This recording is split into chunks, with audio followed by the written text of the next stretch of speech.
Welcome to Conversation with Buddy. I'm your host, Buddy Puckett. We come to you each week with a new guest, with a new story. Hopefully that will inspire and encourage you. And today we have another guest that will do the same.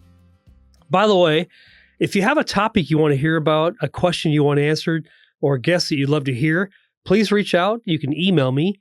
I'll put my email in the show notes so you can shoot me a quick email. We'd love to honor you in that. Today, we're going to introduce our guest. His name's Cody Cox. Welcome, Cody. Hey, thank you very much, buddy. My pleasure to be here. Chat with you again. Yeah, well, what's been about 6 months since we had coffee?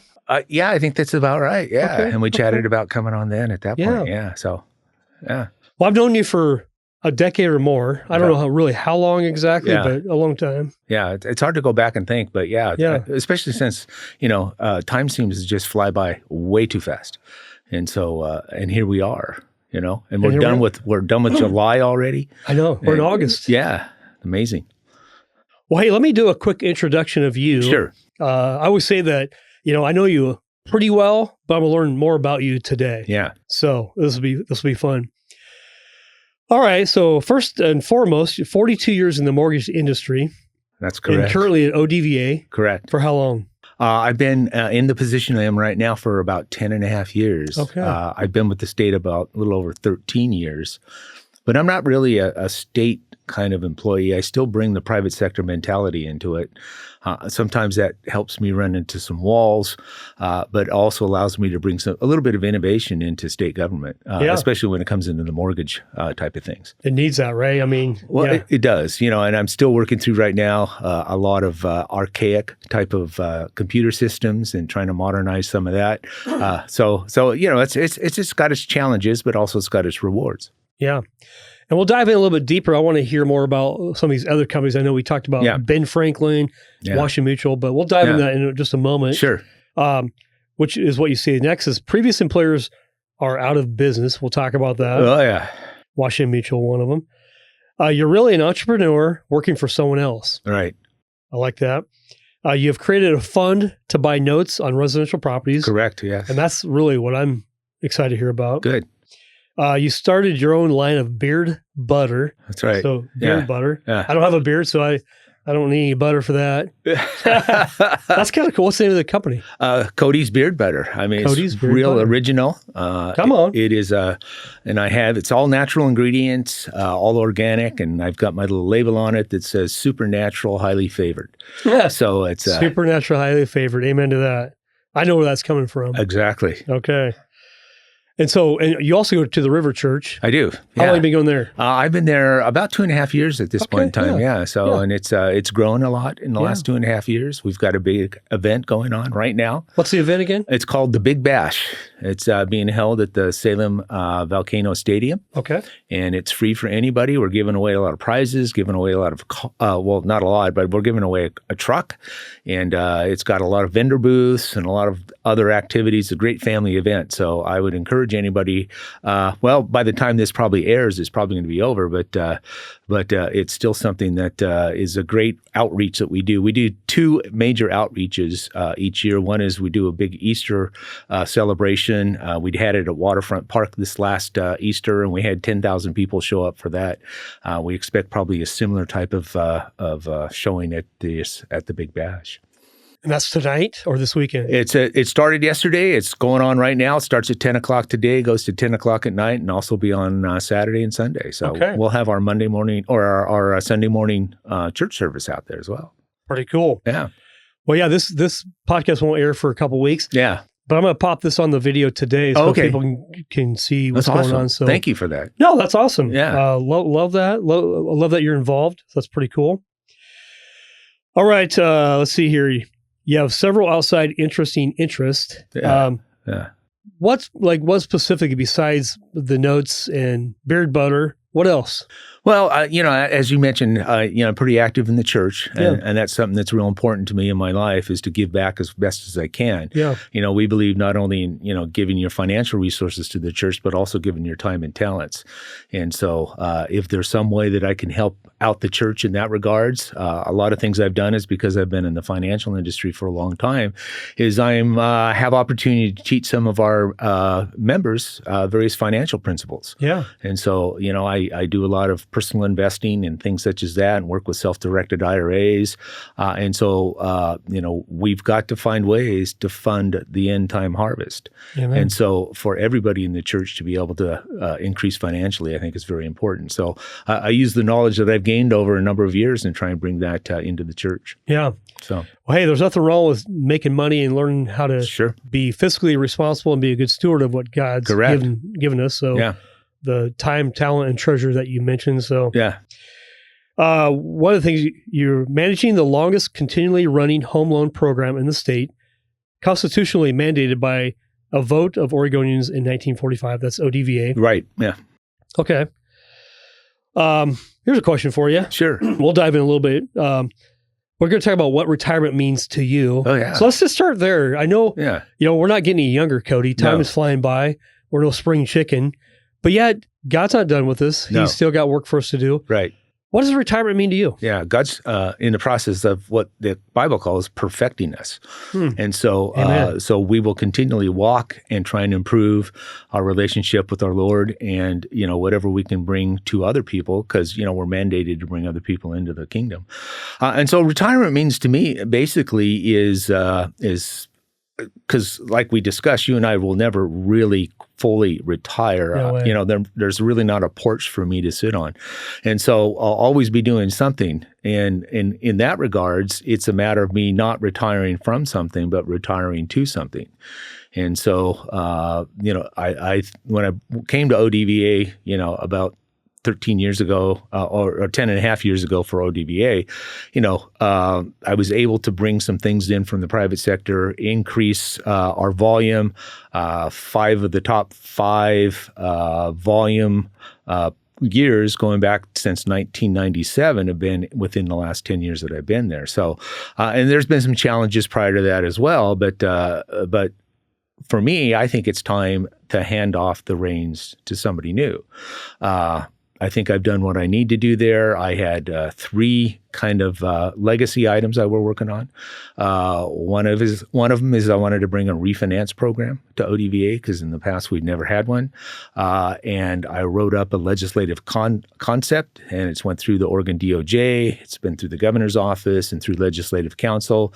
And we have discovered that Oregon Revised Statute 407 already allows us to do a refinance program. So we'll be in the process of writing rules, and hopefully by this time next year, ODVA will be able to offer a refinance program. So that's legacy is kind of a thing I'm thinking about. The other 2 things is updating some systems. We've got a big project going on right now with our loan servicing side of things, and I think we'll be able to dovetail a new loan origination side on that. And so those are my 3 things as far as getting ODVA in a position, the home loan group in a position where I can hand the baton off to somebody behind me. And I see that time coming very, very soon. And will free up what I want to do with regards to this note investing. When I get a chance to talk on a national basis, I talk about the difference between note investing and running a note business. Because you and I both can buy promissory notes secured by residential real estate. We can become the lender. I jokingly say I'm not the landlord, I'm the lien lord. The lien lord. Yeah. And so in that case, the borrower makes the house payment. Yeah, kind of. Yeah, it's smooth anyway. And so the borrower's making the payment to you rather than to a bank. So we become the bank. And I have some of those. I've actually used my self-directed IRA to buy mortgages because you can buy mortgages in IRAs and a number of different things. But then I also run a note business. My son and I both have 2 funds that we have that are registered on the Security Exchange Commission. One of them we're winding down. The other one we're just building up. And so I will, when I step away fully, and I think I'm kind of answering the retirement question, is that I never really will just, again, sit on the porch and have nothing to do because I just can't do that. My feet won't stand still. And so that's what my next thing is, because then I'm starting to build a legacy that my son will be able to step into behind me. And so right now at this stage of my life, legacy building is something that's on my mind. Yeah, I like that, legacy building. And I also like the quote is, "There's no porch for me to sit on." Mm-hmm. I'm going to steal that quote. You can. I'll give you all the cred for it, but well, the way they say that is the first time you use it, you give me the cred. The second time you use it is kind of a loose, but the third time you use it, it's yours. Okay. All right? Sweet. Well, hey, I want to hear, we're going to unpack more of this, but let's just kind of go back a little bit. Yeah. Tell me Where'd you grow up, Cody? Okay. I always like to know, what was your mom and dad like? Yeah. How did they shape you to be who you are today? Yeah. You're pretty driven. Oh, I appreciate that. Yeah. And it's kind of funny because I'm, in a lot of ways, a little different than the rest of my family. My mom and dad were both, blue-collar union workers. Okay. I grew up in a little town in northeastern Oregon called Milton Freewater. Yep. When I grew up, it was the pea capital of the world. Okay. And so, in fact, I always like to tell the story about my first W-2 job. I was a pea weaver, which meant in the pea fields as they're growing out there, right at the time that they start blooming, there's a little bug out there called the pea weevil. And we were a group of 16, 17-year-old guys with these big, long nets, and we'd go through the field swishing the top of them looking for those weevils. Check our nets. If we found one, we'd make a mental note where we were in the field. And then we got back to the weevil bus where there was a weevil boss, and he had a plat map of that field that we were at, and we'd tell him where we found the bugs, and they'd take that and hand it off to the spray plane. So the spray plane would spray for the bugs, for the weevils. Because the weevil would eat the bloom, and if we ate the bloom of a pea plant, it lowered the yield. So it was all part of that whole thing of getting some frozen peas on your dinner plate. So that's where I grew up, and so I had that good old kind of conservative. Say that I had these conservative values. I grew up with the traditional values, and. Mom and dad were pretty traditional. Both of them always came to all my ball games. My mom was very active in the Little League to make sure all the players. She was a player personnel gal. I can still remember, my junior and senior year playing high school basketball. I could always look up. My dad was standing in the same place every home game. And so they gave me that kind of support. And, I was loved growing up. And so, mom and dad just loved their children. And when you have that kind of love as a child, they grow up with that kind of security. Yeah. And so I feel very, very blessed. We were pretty poor when I grew up. You didn't know that though. No, everything we did was fun. And I had a younger brother, and we got along great. We still get along great. He lives in California. He's actually coming into town tomorrow. And I haven't seen him for a while, but so we'll spend some time with him. But, I think really, some of the attributes that I may have were because I grew up in a town where I was secure. And so that helped out a lot. And so what I've tried to do is pass that on to my kids.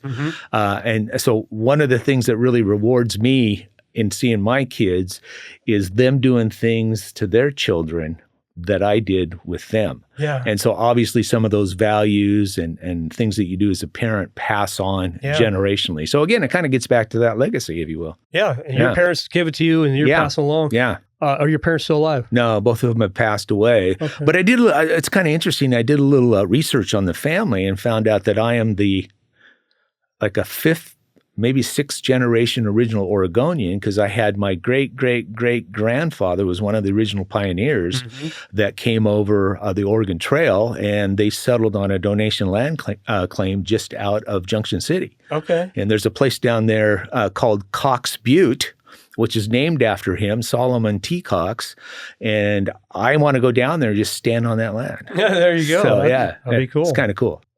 All right.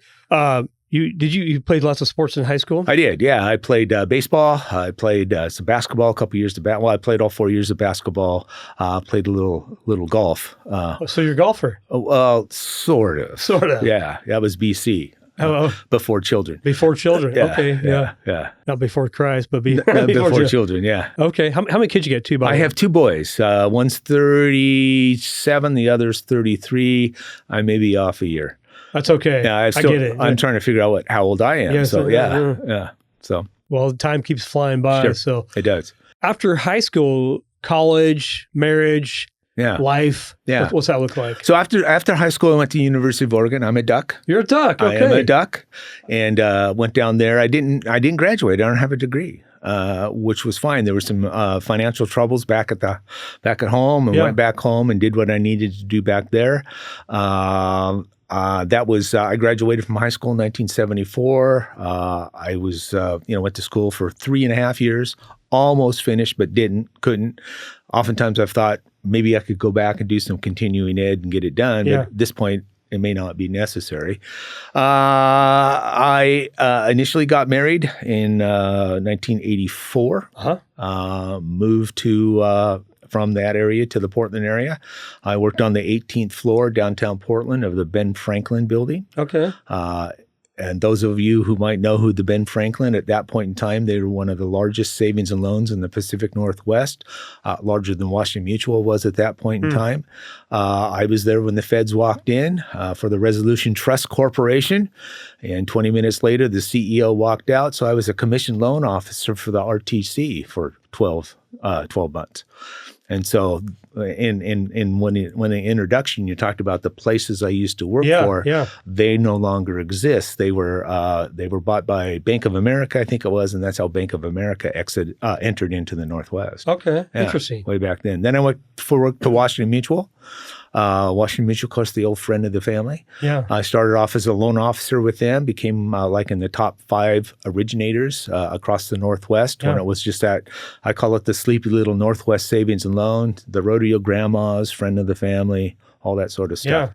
Yeah. This was late 80s now? Yeah, late 80s. Yeah. Okay. Took an opportunity that the manager position for the Salem Home Loan Center became open, came in, and I can't remember the year right off the top of my head, but came in and started, that was my first management venture. At the time, I remember when I came, Washington Mutual had a 5.5 market share in Marion Polk County. Pretty good. Number 2 was 5.2. When I left 5.5 years later, we had a 12.5 market share, and number 2 was still at 5.2. I'll be darned. So that was kind of fun. What was number 2? Do you remember? I don't remember. Yeah. They probably don't exist anymore. As you well know, there's a lot of changes that go on in the mortgage industry. So tons of changes. So how long did your stint at WAMU? I think I was pretty close to like 9 years. Yeah. Okay. Yeah. And when did WAMU shut down? 2008? I was gone by then. So what I did is eventually I transferred back up to manage the Washington Square office of there.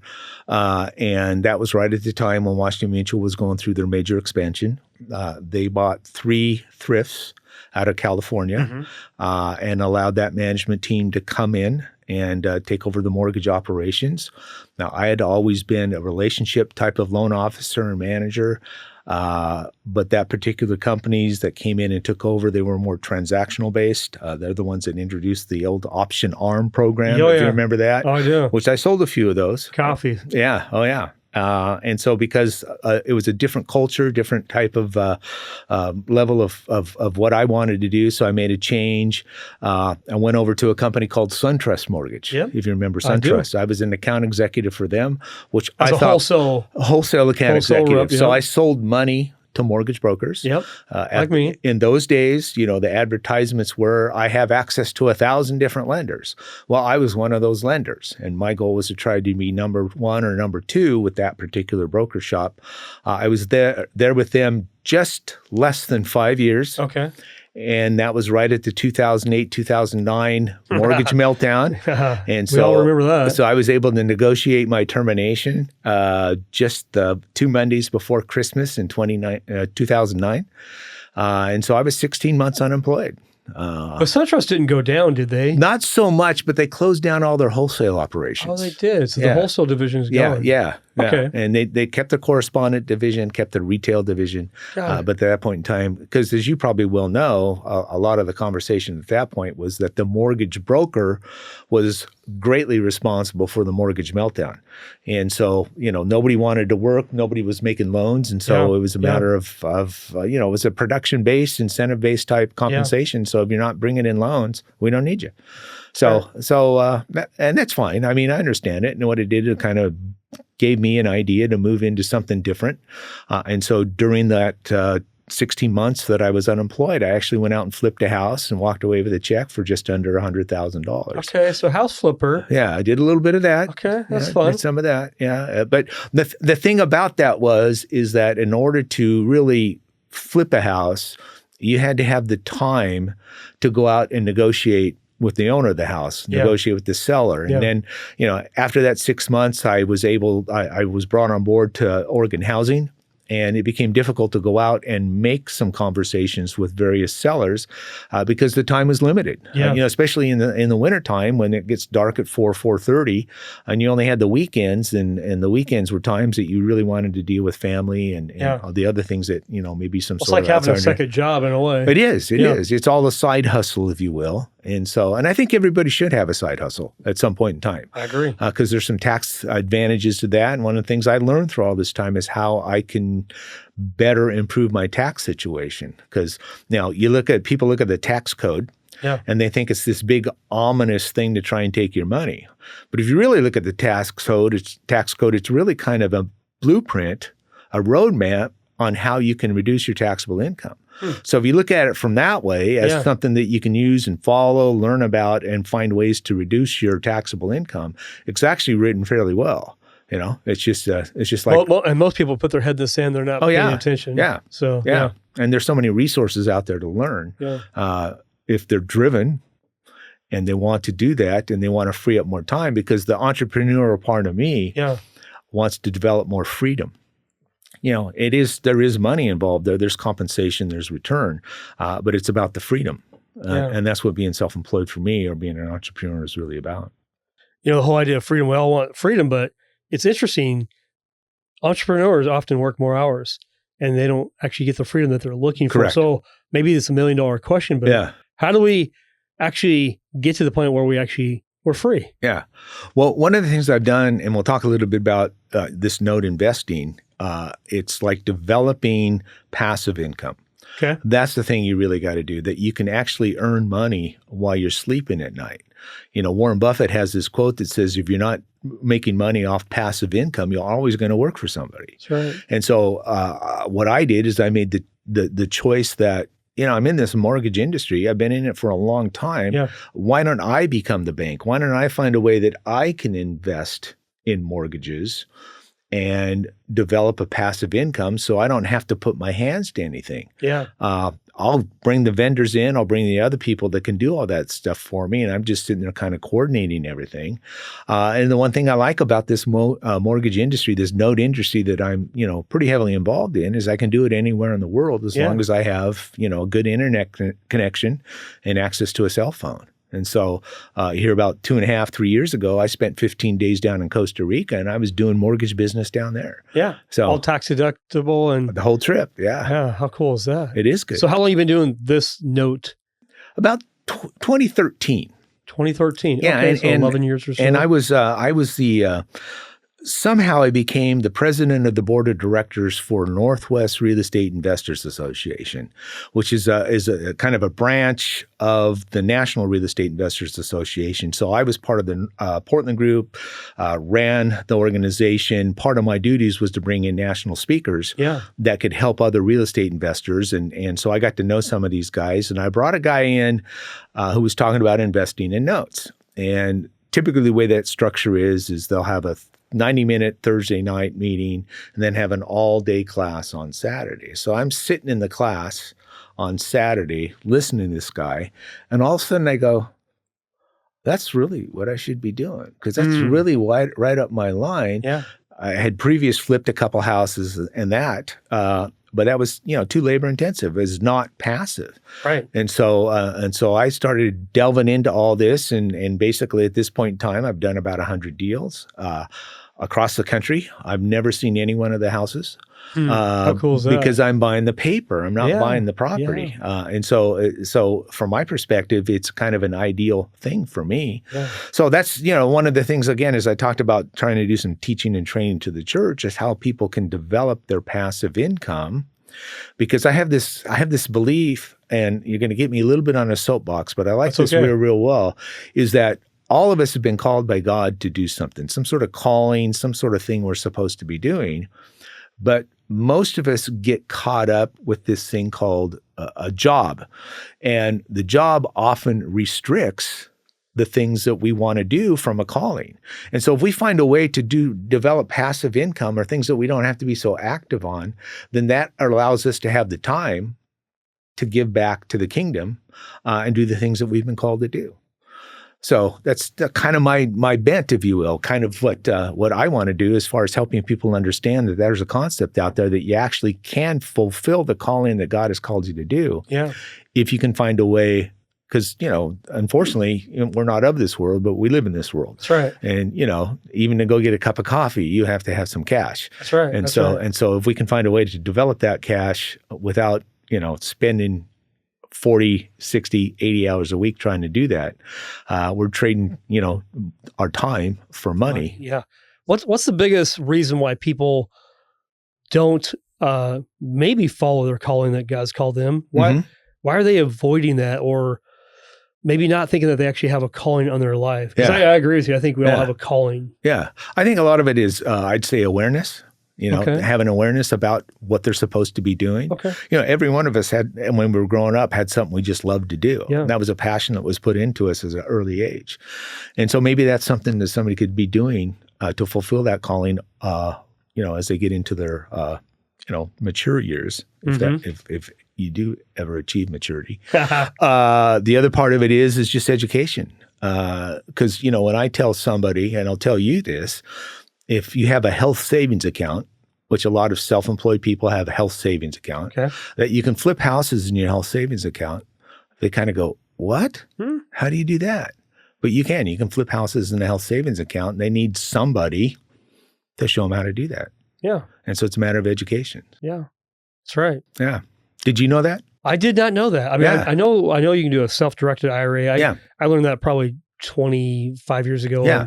Began using that. Yeah. But no, I didn't know the HSA you could do that on. Yeah. Yeah. Go back real quick. I want to know when you actually came to faith in Christ. Yeah. I want to hear that story a little bit, and then we'll talk a little bit more about, how you got involved in money and how did people get involved with you in your fund. Yeah. Well, okay. So I actually, my mom was, had sent me to some catechism at a Lutheran church. I actually found an old baptism certificate of 1964 from a little church back in Milton Freewater. But, I really did not follow the faith at that point in time.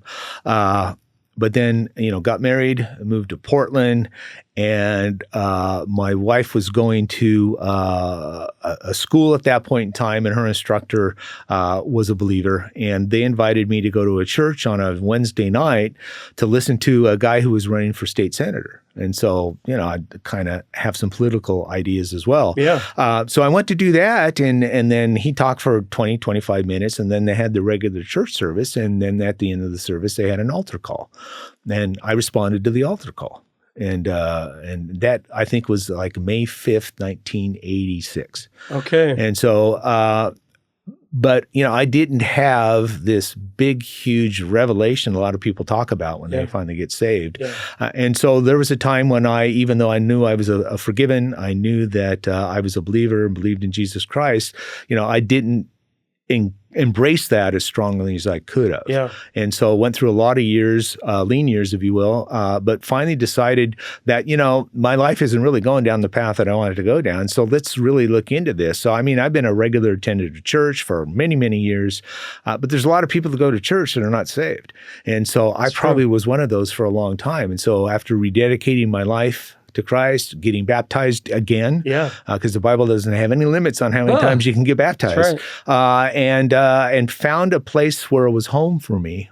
And so it's given me this opportunity to really develop my relationship with Christ and who I am in Him, because that's the important part. If you went through the New Testament and looked at all the scriptures as who we are in Him through Christ, because of what Christ has done for us, then you figure out who you are. Yeah, who we really are, and what that Holy Spirit that lives inside of us, that is the same power of Holy Spirit that raised Christ from the dead, works inside of us. And so when people get that revelation in their minds of who they really are and what God really has called us to do. Yeah. And so I'm getting that. I'm not there yet. It's always a lifelong kind of road, a journey, if you will. But I'm getting there. Well, He's going to continue working on us until He calls us home. Yeah, exactly. The progressive sanctification, Yeah. Being set apart and daily He's at work on you and I. So. Absolutely. So that's and so just being around the financial industry like I have been, have got me an interest in that. And so I do some stock investing. Today is not a good day. Yesterday was not a good day. I know. Yeah, and so I've done some of that in IRAs because anything I can tax defer or tax avoid. Yeah. Is avoid the right word when you use it? I think deferment would be probably okay. I'll use that, yeah. Because you're going to pull that money out at some point in time, I think. Yeah, it depends on whether it's taxable or not when you do that. Yeah, so and it's just a matter of interest I had. We all have certain interests that we have, whether it be tennis or golf or, whatever that sort of stuff might be. And so, and then I just being the director of that real estate investing association up in Portland really got me to see a number of different things. So I just started, self-education, more than the education that, I got from going to school. It's all about self-education. Yeah. And so reading a lot of books, listening to a lot of podcasts, watching a lot of videos. And it's just kind of thing that came to me. I mean, when I was going to college, I was going to be either a basketball coach, a PE teacher, or a physical therapist. And none of that happened. None of that happened. Yeah. So there were other ideas for my life. So, okay. Do you have a favorite book, a favorite podcast, a favorite speaker that you could maybe share with us? Because we want to learn. I want to learn. Yeah. So my favorite book right now is probably a very common one. It's called Rich Dad, Poor Dad. Love it. Yeah. And that's one of those books I read once a year, And then right after that, the book that he wrote after that is called The Cash Flow Quadrant. Yep. And so that book kind of tells me, do I want to be an employee? Do I want to be self-employed? Do I want to be a business owner? Do I want to be an investor? Yeah. And so what I'm trying to do is move all my stuff over to that I category and just be an investor, because that's passive income. Yeah. It frees me up to do all the things that I want to do when I want to do it. Yeah. And so that's probably my favorite book. My favorite podcast right now is a financial guy out of Bellevue, Washington. The name of his podcast is, let me think of it here, but his and what he talks about is just basically the financial markets, and he talks a lot about positioning your accounts defensively but still growth. It's called Know Your Risk Radio. So he does a radio show at a station in Bellevue, but he does a podcast, and it plays in Portland every Saturday morning at 8:00. But then I listen to the podcast throughout the week. And so that's a great one, because I've learned a lot from him about how money managers use their money and the strategies they use and what they look at to kind of give an idea where the market might go. Yeah. Zach Abraham? Zach Abraham, that's the guy. Okay. Yeah. So yeah. This is good. I mean, I'll add this to my list as well. I love learning and growing. Yeah. Favorite speaker? My favorite speaker is a guy that's passed away right now, but his name is Jim Rohn. I love Jim Rohn. Yeah, I actually got to meet him. I went down to one of his 2 or 3 day things down in Anaheim, California. I have his book signed and autographed by him. But he's a business philosopher, if you will. Yeah. He grew up as a preacher's kid in a rural little town in Idaho. Now he got involved in the multi-level marketing kind of things and did very, very well. But his approach to life and investing and dealing with people, every one of his concepts are biblically based if you look at it. And he's a guy I can listen to time and time and voice, time. Oh yeah. And he's funny. And anytime you're funny like that, you engage just a little bit more. But he's really my favorite speaker. Yeah. It's funny. I oftentimes, almost on a daily basis, I quote Jim Rohn. And, in the mortgage industry, interest rates have been high for a couple of years, and the market slowed down a little bit. But my favorite quote that he says is, don't wish things were easier, wish you were better. Absolutely. Period. Yeah. So I have to say it to myself. I say it to people I work with. Yeah. Don't wish things were easier, wish you were better, because it's the only way you're going to get through it. Mindset. Yeah. One of his favorite quotes for me is, work harder on yourself than you do on your job. Ooh. If you work hard on your job, you'll make a living. If you work hard on yourself, you'll make a fortune. Yeah. Yeah. That's one of my favorite ones. Okay. Yeah. All right. I like Jim Rohn. Yeah. Yeah. So how do people get involved with you if they want to come alongside you and learn more about what you're doing? Is that an open invitation? Do you have to have a certain amount of Well, money to invest? Very good. Yeah, our first fund is what's called a Regulation D 506B. Okay, which allowed investors who were not considered accredited investors to invest in that fund. There's a couple limitations, though, is that you could not advertise those type of funds. Okay. And the second thing is you're only allowed 35 non-accredited investors. You could have unlimited amount of accredited investors. And when we brought that to market, it was January of 2020. Okay. And the only way I could really get investors is to sit down and build a relationship with them. And right after that, COVID hit.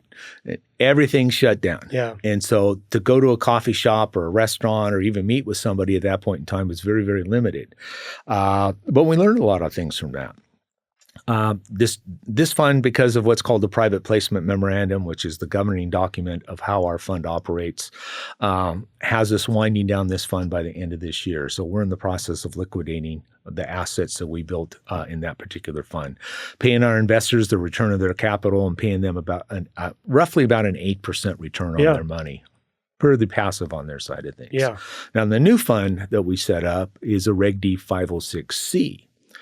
Which allows us to advertise like crazy. We can do it unlimited, but we can only allow accredited investors. Okay. So there's a restriction on that. And this all came out of the Jobs Act of 2016, 2017 or something like that. It might even be before that. In fact, when I leave here, I'm heading up to Portland to go to a luncheon, or hopefully there's a whole bunch of accredited investors sitting there that I can have some conversation to. Fantastic. Yeah, and an accredited investor for your listeners is anybody that has a $200,000 a year or more annual income and expects to earn that amount for the next couple years, or if it's a married couple, it's $250,000. Okay. Or they have a net worth of $1 million or more, excluding the value of their current residence, personal primary residence. Got to remove that from there. Yeah. So they want to make sure that the people you're dealing with as accredited investors, really have some capital. Yeah. And it's risk capital. I mean, one of the things in a private placement memorandum is it tells you all the reasons why not to do this. Yeah. And so people go in if they read it, which they should read it.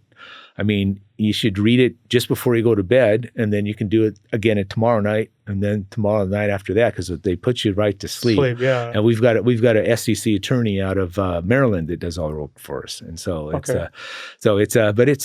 kind of an interesting thing. But yeah, so if somebody is an accredited investor, they have some capital that they're willing to deploy or need to deploy, because if it's sitting in a bank account right now, it's actually going backwards. We also accept monies from self-directed IRA holders. Okay. And then we will put that money to use. I have to raise a minimum of $5 million in the new fund before I can make any acquisitions. And so I have found, and this kind of goes back to what we talked about a little earlier, to try and manage a fund and have a full-time day job is hard. It's way too hard. And so this is the thing I want to retire to. Sounds like a great thing to retire to. Oh, yeah. Yeah. Okay. So do you think you're going to wrap up your ODV in the next year once you get the refinancing underway, the program, and then talk about legacy? Is it with one son or both sons that you're doing this with? What does that look like as you build out that legacy? Well, I don't have a specific date on when I'm walking away. I have an idea. Okay. And if my idea comes into play, that these three things will not be completed. But I think I would have them at a point in time. The three things, again, as a reminder, is the refinance program and the two systems. Yeah. I think they'll be well enough down the road that they won't need me anymore. As long as I can set that framework and they follow that, then it's going to come together that way. My oldest son has the same kind of interests that I do. So he's heavily involved in it. Him and I are partners within, because the way we've got it structured, again, from a tax advantage basis, is him and I are 60-40 owners of the management fund. Mm-hmm. And so that's what we would call our operational business. Okay. The fund is over here on the investment side of things. And so we get some sort of fees off that. So we're members of that as well as a member of the management fund. So eventually when I decide that I'm going to step away from that, he'll take over that operation and not being in the note industry or in the mortgage industry like I have, he's done really, really well. I mean, he does a lot of my investor calculations and distributions.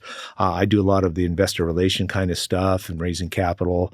We co-wrote the structure that we have now for the new private placement memorandum. My other son, younger son, he's got his own ideas on what he wants to do. And I'm here to support him on that. Amen. He's got his little small business going as well. And so, and so whatever he puts together is always fun and interesting. And and where these kids got it from, because, as we talked about a little bit earlier, my family came from, blue collar type, union type based hourly wage, that sort of stuff, pension, things like that. My brother is the same way. My sister worked for the state of Washington for a long time. And so I'm kind of different from the rest of the family in a lot of different ways, but that's fine because, again, we're all a big family and just love each other. Yeah. But so I'm a little different. And so it's interesting for me, fun for me to see both my boys in their own separate ways, if you will, do the things that I thought I wanted to do, and they're doing it. And so it's very rewarding for a dad to see that happen. Totally. Yeah. Totally. Yeah. That's awesome. Yeah. Well, we're going to wrap up here in just a moment. Sure. But, what would you say, because we like to keep this real, life isn't always perfect, but what's your greatest challenge today that you're dealing with, Cody? We all have challenges, whatever it is. What would you say to that? This is a hard thing, and sometimes talking about this publicly is real, real difficult. But I am in the process of a divorce. And like you said, it's life. We all go through life, never thought it was going to happen, never really wanted it to happen, but it's life and things happen and you have to take care of yourself. And so that's the hardest thing I've gone through right now. And it's just, it takes too long. And I'm one of these guys that kind of a little bit forward thinker. And so I can't think too far forward until this is finished and all the settlement and all that sort of stuff happens. But so that's the hardest thing I'm facing right now is going through that kind of transition. I've got some really wonderful things right ahead of me, things that I can just almost touch. And so that's what kind of keeps moving forward. One of my my baseline scriptures in Ephesians says, forgetting those things that are past, but reaching forward to the prize of the high calling.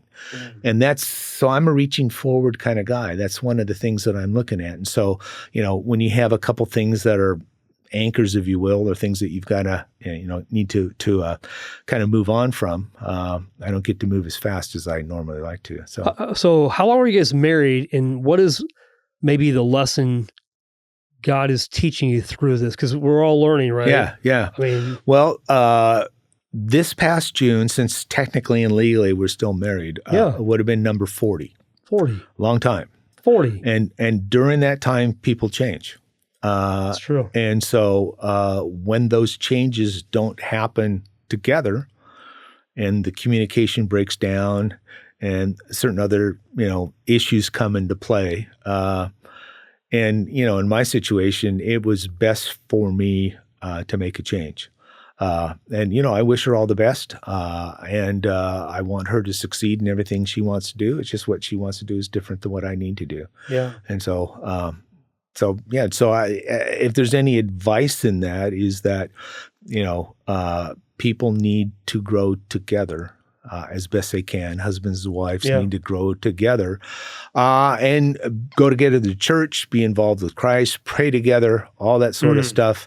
And that's I think the main thing that can actually help out a marriage for the long term. I mean, it would have been something, I never thought of. Because I'm, for the most part, pretty easy to get along with. But, things happen, people change, personalities change. So it's kind of, I find myself in an interesting time. Yeah. Well, nobody signs up to get married then go, I think I'm going to get divorced, at 40 years or whatever. Yeah. I don't think anybody goes into that, but we are human. There is things that go on in our life that drive us apart and for whatever reason. Yeah. But nobody plans on it, but sometimes that's just what happens in life. So. Yeah. Well, Cody, it's been great to connect with you. Yeah. I want to keep in touch with you. I want to know when hit that retirement button, Yeah. or at least retiring from one and then transitioning to the next. Yeah. Yeah. I'm sure there's a coffee due in there somewhere. Absolutely. Even So- before that.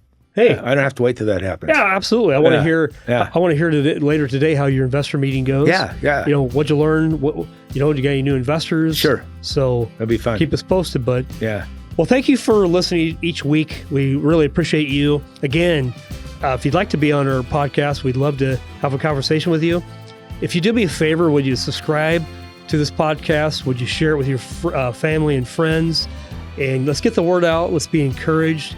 You know, life is tough. We know that heaven will look a lot better, but we are here right now, and we're just going to keep moving forward. So keep praying, keep trusting, and we'll see you next week. Thanks so much. Thanks, Cody. Thank you. Yeah.